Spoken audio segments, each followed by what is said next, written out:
কিন্তু আমি মুসলমান। কথা বলেন না? আমি আওয়ামী লীগের এমপি, আমি মুসলমান, আমার মাদ্রাসা শিক্ষায় হাত দেওয়া যাবে না। মাদ্রাসা শিক্ষার সিলেবাস উলামায়ে কেরাম করবেন। কথা বলেন না? মাদ্রাসার শিক্ষার সিলেবাস আলেমরা করবে। এখানে কোনো হিন্দুর হাত লাগানো যাবে না, এখানে জেনারেল কারো হাত লাগানো যাবে না। এটা আমরা করতে দেব না। রাজি আছেন? আমরা সবাই মুসলমান। আমি বলবো যে সামনের যে সংসদ অধিবেশন আছে সেখানেই দাঁড়ায় আপনি বলবেন, আমি আগামী সংসদ অধিবেশন দেখব শুধু আপনার বক্তব্যের জন্য, যে আপনি ফ্লোর নিয়ে বলবেন যে আমার মাদ্রাসা শিক্ষায় হাত দেওয়া যাবে না। কথা কইবা তো আমি আমার কথা বলি, আমার কথাগুলো শেষ হোক আগে। আমার বাবাজিরা, দিন এমন একটা বিষয়, এমন একটা আমাদের জন্য এমন সম্পত্তি, আমরা এটা যদি হারায় ফেলি তাহলে আর কিছুই থাকবে না। কবরে নিয়ে কি যাবেন? কবরে কি নিয়ে যাবেন বলুন বাবাজিরা? ঈমান নিয়ে যেতে হবে তো। আল্লাহর কাছে চাননি আপনারা? আল্লাহর কাছে চান, আল্লাহর কাছে চান ঈমান নিয়ে যেতে। আর এই ঈমানটা নিয়ে যেতে হলে যে দিন আল্লাহ আমাদেরকে দান করেছেন, রাসূলুল্লাহ আমাদের কাছে রেখে গেছেন, এই দ্বীনের উপর অটল থাকতে হবে, অটল থাকতে হবে। না হয় আপনি ঈমান নিয়ে যেতে পারবেন না। আল্লাহ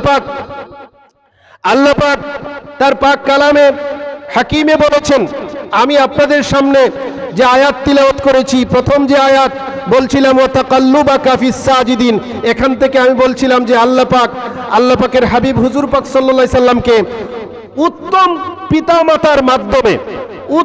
পিতামাতার মাধ্যমে প্রেরণ করেছেন। যাদের সিলসিলা, যে সকল পিতামাতা আল্লাহর রসুলের পিতামাতা যারা, মানে আদম আলাইহিস সালাম থেকে নিয়ে শেষ এ পর্যন্ত আমাদের ইতিহাস যেটা আছে, এরকম আল্লাহর রসুল পর্যন্ত আল্লাহ পাক আদম আলাইহিস সালাম থেকে যাদের মাধ্যমে রাসূলুল্লাহকে পাঠিয়েছেন সকলেই আল্লাহকে সিজদাকারী ছিলেন। সুবহানাল্লাহ। সকলেই কি ছিলেন? আল্লাহকে সিজদাকারী ছিলেন। এরকম পুত পবিত্র অবস্থায় আল্লাহর হাবিব হুজুর পাক সাল্লাল্লাহু আলাইহি ওয়াসাল্লামকে আল্লাহ পৃথিবীতে পাঠিয়েছেন। আর সেই নবীর শানের মাহফিল আজকে শানে মুস্তাফা। সুবহানাল্লাহ। আমার বাবাজিরা, আমি তিলাওয়াত করেছি আপনাদের সামনে সূরা আলে ইমরান 31 নং আয়াত।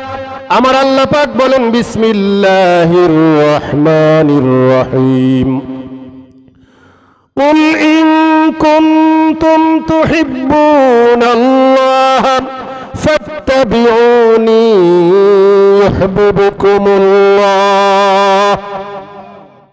ওয়া ইয়াগফির লাকুম যুনুবাকুম ওয়াল্লাহু গফুরুর রহিম।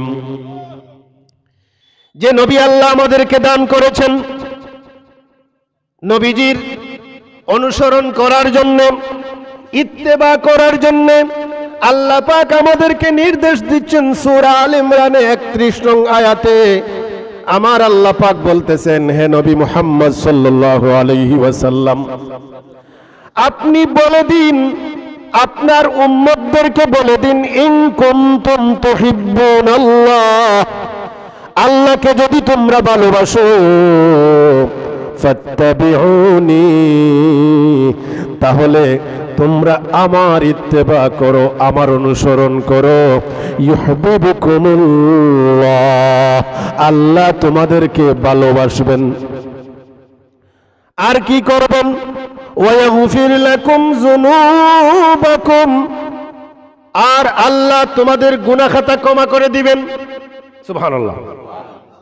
আল্লাহ বলছেন যে যদি আল্লাহর হাবিবকে বলতে বলছেন আমাদেরকে জানিয়ে দেওয়ার জন্য যে আপনি বলে দিন, যদি আল্লাহকে কেউ মহব্বত করতে চায়, আল্লাহকে ভালোবাসতে চায়, আল্লাহকে ভালোবাসতে চান কি চান না?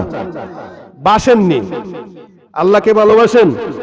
আল্লাহকে ভালোবাসি, আল্লাহকে ভালোবাসি, আল্লাহকে ভালোবাসি, আল্লাহকে ভালোবাসি, আল্লাহকে ভালোবাসি, জিকির? এই জিকির নাকি আল্লাহর নির্দেশ মানা? কথা বলেন, কথা বলেন। আল্লাহর নির্দেশ মানা। আল্লাহ নির্দেশ জারি করেছেন নবীকে অনুসরণ করার জন্য। মোহাব্বত আল্লাহকে ভালোবাসি বললেই হবে না, মোহাব্বত হবে কেমনে? আল্লাহর নবীকে অনুসরণ করলে। আল্লাহর নবীকে অনুসরণ করা মানে কি? এই যে একটু আগে বললাম না, কেউ যদি আমাকে বলে তুমি বানর থেকে সৃষ্টি, আদম থেকে নও, আমি বলবো তোমার সাথে আমার সম্পর্ক নাই, তুমি আমার দিন ধ্বংস করতে চাচ্ছ, আমি আদম থেকে সৃষ্টি। কথা বলেন না?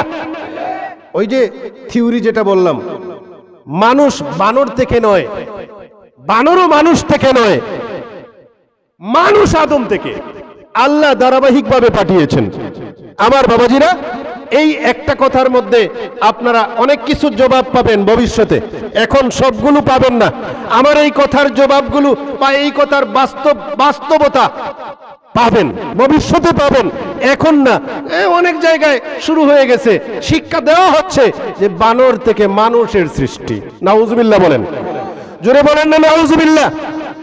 আমি বলতেছি ওই লোকের ঈমান থাকবে না, ওই লোকের কি ঈমান থাকবে না। কারণ আল্লাহ বললেন আমাদেরকে আদম থেকে সৃষ্টি করেছেন, আমরা আদম সন্তান, আর ওই লোক বলে না বানরের সন্তান। তাহলে কি তার ভিতরে ঈমান আছে? আমার বাবাজিরা, আল্লাহ বলেছেন, আল্লাহ বলেন আমাদেরকে নির্দেশ দেন আল্লাহর হাবিবের মাধ্যমে আল্লাহর হাবিবকে অনুসরণ করার জন্য। আল্লাহর হাবিব আমাদেরকে 5 ওয়াক্ত নামাজ পড়িয়া দেখাইয়া গেছেন। এখন যদি আমরা 5 ওয়াক্ত নামাজ ঠিকমতো না পড়ি, তাহলে কি আল্লাহকে মহব্বত করা হবে? কথা বলেন না, আল্লাহকে মহব্বত করা হবে? আল্লাহ বলেছেন, কোরআনে কারিমে বলে দিয়েছেন, সুদ একদম টোটালি অফ করে দেওয়ার জন্য। সুদ খাওয়া যাবে না। এখন যদি কেউ সুদ খায়, তাহলে ওই লোকটা যদি বলে আল্লাহকে ভালোবাসি, আল্লাহকে ভালোবাসি, তাহলে তার কি আল্লাহ ভালোবাসা হলো? কথা বলেন না, আল্লাহ ভালোবাসা হলো না। আমার কাছে দিন বড়, আমার কাছে আর কিছুই বড় না। এমপি সাহেব এখানে আছেন, আমি এমপি সাহেবকে যদি প্রশ্ন করি আপনার দল বড় না দিন বড়, তিনি জবাব দিবেন কি? দেখেন কি জবাব দিচ্ছেন, দিন বড়। দল যেদিকে যাও, দল আমাকে জান্নাতে দিবে না। দল আমি করি, কোন রাজনৈতিক ওয়াজ আমি করি না, আমার লাইফের মধ্যে আপনি পাবেন না। আমার লাইফটা ওয়াজের লাইফ অনেক লম্বা, আমার লাইফের মধ্যে আপনি রাজনৈতিক ওয়াজ পাবেন না। কিন্তু এরকম পাবেন, কেউ যদি ইসলাম বিরোধী কোনো কথা বলে, এটার জবাব আমরা দেই। কথা বলেন না, এটা আমার দায়িত্ব নয়, শুধু মুসলমানের দায়িত্ব, ঠিক না? সকল মুসলমানের দায়িত্ব। আমার বাবাজিরা, আল্লাহ বলেছেন সুদ খাওয়া যাবে না। সুদ খাইলে কি? আল্লাহ বলেছেন আল্লাহ এবং রাসূলের সাথে যুদ্ধে বাইরো। পারবেন? পারবেন? তাহলে এরপরে যারা সুদ খায়, আমি একটা একটা করে এক্সাম্পল দিয়ে কথা বলছি আর কি। হ্যাঁ হ্যাঁ হ্যাঁ, টোটালি নিষেধ। এখন যদি কেউ সুদ খায়া বলে আমি আল্লাহকে ভালোবাসি, আমি আল্লাহকে ভালোবাসি, ঘুষ খায়া বলে আমি আল্লাহকে ভালোবাসি, আমি আল্লাহকে ভালোবাসি, তাইলে কি তার ঈমান আছে? তার ঈমানের এটা আমলের বিষয়। তাইলে কি আল্লাহকে ভালোবাসা হলো? কথা বলেন না, আল্লাহকে ভালোবাসা হলো? আল্লাহকে ভালোবাসা হয় না। এরকম যদি কেউ বলে আজকে 5 ওয়াক্ত নামাজ নয় 6 ওয়াক্ত যদি বলে, তাহলে কি এটা মানা যাবে? আল্লাহর নির্দেশ আমরা 5 ওয়াক্ত নামাজ পড়বো, বাড়ানোও যাবে না। কেউ যদি বলে আজকে থেকে 4 ওয়াক্ত, কমানোও যাবে না। এই অধিকার কোনো মানুষের নাই। কথা বলেন না, এই অধিকার কোনো মানুষের। মুসলমান মারা গেলে গোসল দিয়া জানাজা দিতে হয়। কথা বলেন না। এখন যদি কেউ বলে না জানাজা না দিলেই হয়, এমনিতে দাফন করে দাও, তাহলে সে যত বড় আমার লিডার হোক, আমার যত বড় লিডার হোক, তখন লিডারকে কি বলা হবে? যে লিডার আমি দিন মানি, এই ব্যাপারে আপনাকে মানি না। কথা বলেন না, দিনের ব্যাপারে আপোষ আছে নাকি? এখন যদি আমাকে কেউ পূজা শিক্ষা দেয়, পূজা, মূর্তি পূজা, বলুন বলুন শানে মুস্তাফা, এগুলো তো শানে মুস্তাফা। আল্লাহর হাবিব আমাদেরকে এগুলো বলে দিয়েছেন, এগুলো জানিয়ে দিয়েছেন, আমাদেরকে বলেছেন যে আমি মূর্তি ধ্বংস করার জন্য এসেছি। মূর্তি ধ্বংস করা কখন? যখন জিহাদের সময় আসবে। এটা আমরা আমাদের দেশে যদি এটা কেউ করে, তাহলে মাইর হবে, মারামারি হবে, সন্ত্রাসী হবে, জিহাদ হবে না। কারণ জিহাদের জন্য নেতার প্রয়োজন হয়। কথা বলেন না, জিহাদের জন্য কি প্রয়োজন হয়? নেতার প্রয়োজন হয়, কিন্তু যতই নেতার প্রয়োজন হোক, এখন যদি কেউ বলে যে মূর্তি পূজা মাঝে মাঝে করা লাগবে, আপনি কি মানবেন? জুড়ে বলতে হবে, মানবেন? যদি মানেন, আপনার ফুয়ারে যদি বইয়ের মাঝে মূর্তি পূজা এখানে হয়, হই না মানবানি? মুসলমানের ফুয়ার বইয়ের মাঝে হিন্দুর মূর্তির ছবির দরকার আছে নি? আসতে কই লাগে না। মুসলমানের ফুয়া এমপি সাহেব খাদ্দার তাই কইছেন দিন বড়। মুসলমানের ফুয়ার আমি বাসা বদলাই লিছি, দেখো বাসা বদলাই লিছি, কারণ আছে। আমি কিছু কথা কইবার লাগি দুঃখ আছে ভিতরে, এমপি সাহেবরেও ফাইলিছি, হ্যাঁ, তাও তাই একজন দিনদার মানুষ তাই কইছেন তান গেছে দিন বড়। মুসলমানের ফুয়ার বইয়ের মাঝে মূর্তির ছবি, তাও আপনারা নেটো যেটা দেখেন মূর্তি বানাইছে খাফর নাই, একটা মেয়ে মূর্তি আর একটা পুরুষ মূর্তি, একটা আরেকটারে। ওই ছবি যদি কোমলমতি বাচ্চার হাতে দেয়া হয়, ধর্ম তার মধ্যে থাকবে, দিন থাকবে? কথা বলেন না, দিন থাকবে? এটা কি আমাদেরকে রাসূলুল্লাহ এই দিন রক্ষা গেছেন আমাদের কাছে? এই দিন রক্ষা যান নাই। সুতরাং মুসলমানের বইয়ের মধ্যে কোনো মূর্তির ছবি চাই না। কথা বলেন, আমরা কোনো মূর্তির ছবি চাই না। দল তুমি যেদিকে যাও, সরকার তুমি যেদিকে যাও, যেই যেদিকে যাও, তোমাদের সাথে আমি নাই, আমি আমার সাথে, আমি আমার ধর্মের সাথে। কথা বলেন না, আমি কার সাথে? ধর্মের সাথে। দিন, আমার দিন কমপ্লিট কোড অফ লাইফ, আমার লাইফ হলো আমার ইসলাম। সুতরাং আমি মূর্তির, আমি বলতেছি আস্তে আস্তে আস্তে আস্তে আমি কইরাম, আস্তে আস্তে কইরাম ইনশাআল্লাহ। বাংলাদেশে রাইটারের অভাব নাই, বলেন না? বাংলাদেশে রাইটারের অভাব আছে? আসেনি? আমরা লেখক বলতে অভাব আসেনি? লেখক কাছে ইন্ডিয়ান লেখকের বই লাগবো নি আমরা, মাতুন না? এখন এখন আমি কথা বলতেছি, শুনুন, আমি এখানে কোনো বিরোধিতা করছি না। আমার এই মাদ্রাসা যেটা আছে, এই যে মাদ্রাসা, এখানে দিন শিক্ষা দেওয়া হয়। কথা বলেন না, এখানে দিন শিক্ষা দেওয়া হয়। এই মাদ্রাসায় এখন না কারেন্টের কারণে একদিন কম হয়েছে, 6 দিন ক্লাস। 6 দিন ক্লাসের মধ্যে আরবি ক্লাস কয়টা লাগবে জরুরি? 4টা হয়ে যাবে আরবি, প্রতিদিন 4টা, সপ্তাহ কইরাম। এখন যদি সপ্তাহে 3 দিন আরবি পড়ানো হয়, আপনার বাচ্চা কি আরবি শিখতে পারবে? কথা বলেন। সপ্তাহে 3 দিন যদি, এটা একটা এই মাঠ পর্যায়ে জরিপ হয়ে গেছে। আমাদের সিলেটে মাদ্রাসা হলো এই যে, এটাকে এই পাইলটিং প্রোগ্রাম, পাইলটিং প্রোগ্রামে যে মাদ্রাসা, আমাদের বোয়ালজুর মাদ্রাসা, বালাগঞ্জের বোয়ালজুর মাদ্রাসা, বই দেখতে চাইলে আমি বলছি আপনারা দেখেন গে, 6ষ্ঠ শ্রেণী পাইলটিং প্রোগ্রাম হবে। পাইলটিং প্রোগ্রামের মধ্যে যে সকল বই, বিজ্ঞান বইয়ের মধ্যে ছেলে মেয়ে দুই দিকে দাঁড় করাইয়া, এইদিকে ছেলে এইদিকে মেয়ে দাঁড় করাইয়া ছবি, গায়ে কোনো কাপড় নাই। জোরে বলেন না নাউজুবিল্লাহ। আমরা কি মাদ্রাসা এরকম শিক্ষা চাই? আমাদের মাদ্রাসা, এই মাদ্রাসা ধর্ম শিক্ষার জন্য মূল থেকে, দেখুন আমাদের যে বাংলাদেশের মধ্যে ধর্মীয় যেটা সবচেয়ে বড় প্রতিষ্ঠান, ধর্মীয় প্রতিষ্ঠান যেটা এই ইসলামিক ফাউন্ডেশন, এটার প্রতিষ্ঠাতাকে শেখ মুজিবুর রহমান, তিনি এটা প্রতিষ্ঠা করেছেন। আমরা তার মধ্যে ইসলাম দেখতে পাই কি পাই না? কথা বলেন না, পাই কি পাই না? এরপর থেকে নয়, আরো আগ থেকে ধারাবাহিকভাবে মাদ্রাসা শিক্ষা চলে আসছে। এই মাদ্রাসা শিক্ষা এখানে জেনারেল শিক্ষা দেওয়ার জন্য মাদ্রাসা, নাকি ইসলাম শিক্ষা দেওয়ার জন্য? কথা বলেন, কথা বলেন। আজকে হয়তো আপনার এলাকায় আমার শেষ বয়ান হতে পারে, সমস্যা নাই। এই মাদ্রাসা এটা দিন শিক্ষা দেওয়ার জন্য, সুতরাং বেশি হবে আরবি। কথা বলেন না, বেশি হবে দুঃখের বিষয় এই যে গেল পরীক্ষা, দাখিল পরীক্ষা গেল, আরবি ছিল নি? সাক্ষী নেন, দাখিলে কোনো আরবি ছিল? বাচ্চাদেরকে পিটাইয়া আরবি শেখানো যায় না, ইংরেজি শেখানো যায় না। ভিন্ন ভাষা শিখাইতে হলে তার কষ্ট হয়। এই জায়গায় যদি তাকে পরীক্ষার মধ্যে সাবজেক্ট আউট করে দেন, তাহলে আর সে শিখবে? কথা বলেন, শিখবে? শানে মোস্তফা কে বলবে আপনার সামনে?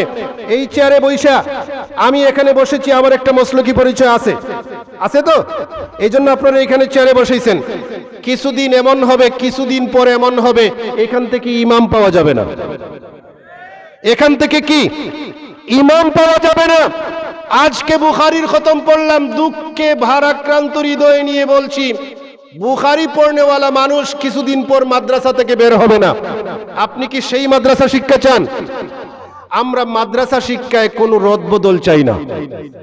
আমরা মাদ্রাসা শিক্ষায় কোনো রদবদল চাই না।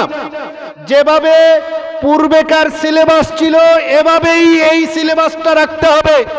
আরবিকে পরীক্ষার সাবজেক্ট রাখতে হবে আবশ্যিক হিসাবে, ঐচ্ছিক কোনো সাবজেক্ট মানা যাবে না। শিক্ষকদেরকে কোনো দোষারোপ করা যাবে না, কারণ ওনারা নিরীহ মানুষ, ওনারা নিরীহ মানুষ। আমরা চাই, যেহেতু রাজনৈতিক ব্যক্তিত্ব এখানে আছেন, কোরআন হাদিস এবং আরবি সাবজেক্ট যেগুলো আছে এগুলো এভাবেই থাকবে। বিজ্ঞান শিখাইলে বিজ্ঞানের মধ্যে যদি কোনো ছবি দেওয়া লাগে তাহলে এমন ছবি দিতে হবে যে ছবির মাধ্যমে কোনো অশ্লীলতা আসে না। আর যে সকল বই আছে, অন্যান্য বই আছে, ডিজিটাল আপনি শিখাবেন, এটাকে ঐচ্ছিক রেখে দিতে হবে। ডিজিটাল শিখাবেন মাদ্রাসায়, ডিজিটাল প্রোগ্রাম শিখাবেন। ডিজিটাল প্রোগ্রাম শেখানোর জন্য কি মাদ্রাসা? কথা বলেন না। আপনি ইন্টারনেট শেখানোর জন্য মাদ্রাসা? এটাকে যদি শিখাইতে হয় ঐচ্ছিক রাখতে হবে। আমরাও শিখেছি, কম্পিউটার শেখার জন্য মাদ্রাসায় ভর্তি হই নাই, ইলম শিখার জন্য মাদ্রাসায় ভর্তি হয়েছিলাম। দাখিল পরীক্ষা দেওয়ার পরে যখন সময় আসলো কম্পিউটার, এখন কম্পিউটারে ভর্তি হয়ে ক্লাস করার আর সুযোগ নাই। আরবি অন্য একদিকে আমার বাবা প্রাইভেট পড়াইতে দিলেন। এখন যাই হোক, নিজের চেষ্টা করিয়া নিজে নিজে কম্পিউটার শিখতে বলাইছি। আজকে যদি কেউ মাদ্রাসার অনেকে আছেন আরবি টাইপ জানেন না, অনেকে আমাকে বললে আমি আলগুস টাইপ করে দিয়ে দিই, কারণ এগুলো শিখে নিয়েছি। আরবি আমার দরকার, আমার রক্তের সাথে আরবি মেশানো। কথা বলেন না। আমার রাসূলুল্লাহর ভাষা আরবি, আল্লাহর ভাষা আরবি, কোরআনের ভাষা আরবি, হাদিসের ভাষা আরবি। আমি আরবি যদি ভালোভাবে না শিখি তাহলে মাদ্রাসায় পড়ে লাভ হবে কি? এই যে দাখিল পরীক্ষা গেল, দেখেন সাক্ষী দিয়েছেন মাওলানা সাহেব, দাখিল পরীক্ষা আরবি পরীক্ষায় নেওয়া হয় নাই, পরীক্ষার সাবজেক্ট ছিল না। সুতরাং যদি এরকম মাদ্রাসা শিক্ষাকে পঙ্গু করে দেওয়া হয়, পঙ্গু করে দেওয়া হয়, তাহলে আমাদের পরবর্তী প্রজন্ম ধ্বংস হয়ে যাবে। আপনারে প্রথমে এসে বলছি, এই যে আঙ্গুল চুম্বা লইয়া মাইল লাগে কি লাগে না? কথা বলেন না, লাগে না? আপনারাও তো আমি খুব দেখছি, অনেক জায়গায় দেখছি। এই যে সুন্নি মানুষ ওনারা বসছেন এখানে, এই যে আঙ্গুলি চুম্বনের বিধান, জানাজার নামাজের পরে দোয়া করা লইয়া মারামারি শুরু হয়, এরপর মিলাদে খাড়ানো হইয়া দাঁড়ানোর বিষয় নিয়ে মারামারি শুরু হয়। এই যে ইন্টারনেট ঘাটাঘাটি করলে দেখবেন এক দল আরেক দলকে কাফের বলতেছে, কাফের বলতেছে, একদল আরেক দলকে কাফের বলতেছে, আরেক দল আরেক দলকে বেদাতি বলতেছে। বেদাতি বললেন নাক ছিটকাইয়ে এমন অবস্থা যে ওই লোকটা যেন মুসলমানই না, ওই লোকটা যেন কি। অথচ আমি গতকালকে জুমার দিন ছিল, গত জুমায় আমি বলেছি জানাজার নামাজের পরে দোয়া করবেন, কিন্তু যেখানে গিয়ে দোয়া দেখবেন নাই, মাইর করবেন না। যেখানে নাই আপনি চলে আসেন।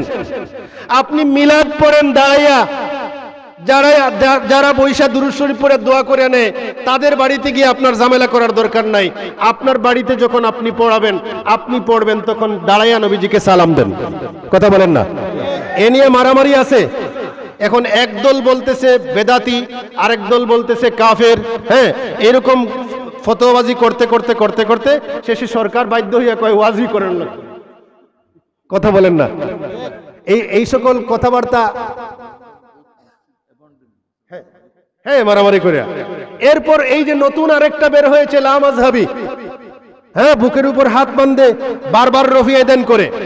আমাদের মসজিদগুলোতে আসেনি না? নাই, ঢুকছে না? এখনো ঢুকে নাই। ফাঁকে ফাঁকে আছে, ফাঁকে ফাঁকে আছে। এই যে বেমারটা ঢুকছে, বেমার ঢুকায় আমি বলি তুই যদি বারবার রফি আদান করস আমার কোনো আপত্তি নাই, বুকে হাত বান্ধস আমার কোনো আপত্তি নাই, জোরে আমিন বলার ক্ষেত্রে আপত্তি আছে, আমার মসজিদে সমস্যা হবে। কথা বলেন না, আমার মসজিদে কি হবে? সমস্যা হবে, জোরে আমিন বলতে পারবে না। কারণ আমরা হানাফি মাযহাব মানি। আমরা কি মানি? হানাফি মাযহাব মানি।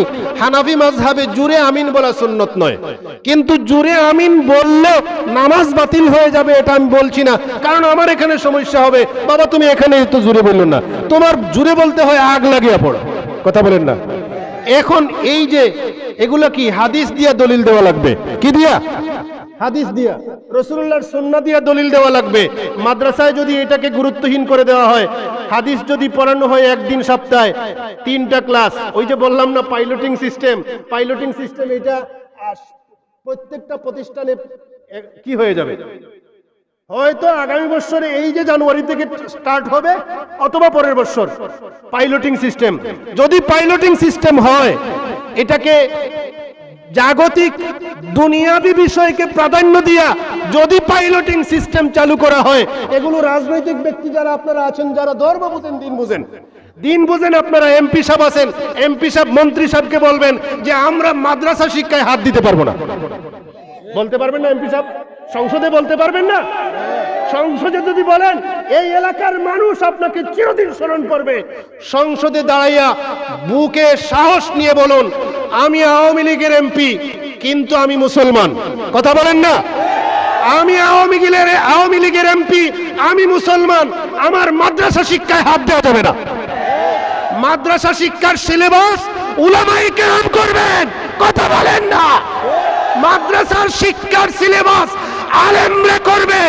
এখানে কোনো হিন্দুর হাত লাগানো যাবে না, এখানে জেনারেল কারো হাত লাগানো যাবে না, এটা আমরা করতে দেব না। রাজি আছেন? আমরা সবাই মুসলমান, আমাদের পরিচয় আমরা মুসলমান, আমরা শেষ নবীর উম্মত। সুতরাং আমাদের ধর্ম যেখানে যেভাবে হোক, আমাদের মসজিদে যদি কোনো নারীকে ইমাম বানানো হয়, এটা হয় নাই, কিন্তু যদি নারীকে বানানো হয় ইমাম, এমপি সাহেব কি নামাজ পড়বেন? পড়বেন? উনি মুসলমানের ঘরের মুসলমান, তাও যদিও মাস্ক লাগাইছেন, দেখেন কত সুন্দর দাড়ি, পাশে বৈশা এই দাড়ি নিয়ে বিরোধিতা করতে পারবে না। কথা বলেন না, আপনারা একজন যোগ্য মানুষ পেয়েছেন, এরকম দেখা চেহারা দেখা ক্লিন শেভ করে ডেইলি মুতাবেলেট দিয়ে সাসে। কথা বলেন না। এক স্যারের কাছে ইংলিশ পড়তাম, SSC 3rd class, HSC 3rd class, এই ওনার যোগ্যতা। আলিমে আমরা ইংলিশ পড়তাম, আলিমে আমাদেরকে এক মাদ্রাসায় ইংরেজি পড়ায়, ফাজিলে আরেক মাদ্রাসায় ইংরেজি পড়ায়। SSC 3rd class, HSC 3rd class. ওই স্যার মানে যত বড় শিক্ষিত আনন্দ, ওনার মতো কেউ ইংলিশ পড়াইতে পারে না। একদিন বাসায় গেছি, মানে বাসা উনি লজিং যেখানে থাকেন আর কি, তো গেছি, যাওয়ার পরে স্যারের সাথে আমরা একটু মজা করতাম। তো ক্লিন শেভ না করে উনি প্রতিদিন শেভ না করে বাড়িতে, তো শেভ করে আমি আমার ক্লাসমেটের সাথে বলছি যে এই যে কিফটা স্যার প্রতিদিন বেলেটের খরচ পায়, ছাত্র জমানা তো একটু এদিক সেদিক তো আছে, উল্টা পাল্টা কিছু করতাম না। গেছি স্যারের লজিংয়ে, আজকে দেখতাম কি অবস্থা, স্যারের বেলেটের কোম্পানিটা দেখতাম। স্যার শেভ করিয়া গোসলে গেছেন, গোসলে যাওয়ার পরে আমরা ওনার গড়ে ঢুকে বেলেট লাড়তেছি। এখন দেখি আমাদের নখ কাটা তো দূরের কথা, চামড়াও কাটে না, চামড়াও কাটে না। এইটা দিয়া কতদিন শেভ করছে আল্লাহ তো মালুম। এখন এইরকম ক্লিন শেভ যার মধ্যে আছে, তার মধ্যে ধর্ম কতটুকু আছে? কথা বলেন। আপনারা তো যোগ্য মানুষ বের করেছেন, নির্বাচন করেছেন, এজন্য উনি বলেছেন আমার কাছে দিন বড়। আমি উনার মাধ্যমে আমি বলবো যে সামনের যে সংসদ অধিবেশন আছে, সেখানেই দাঁড়ায় আপনি বলবেন আমি আগামী সংসদ অধিবেশন দেখব শুধু আপনার বক্তব্যের জন্য, যে আপনি ফ্লোর নিয়ে বলবেন যে আমার মাদ্রাসা শিক্ষায় হাত দেওয়া যাবে না।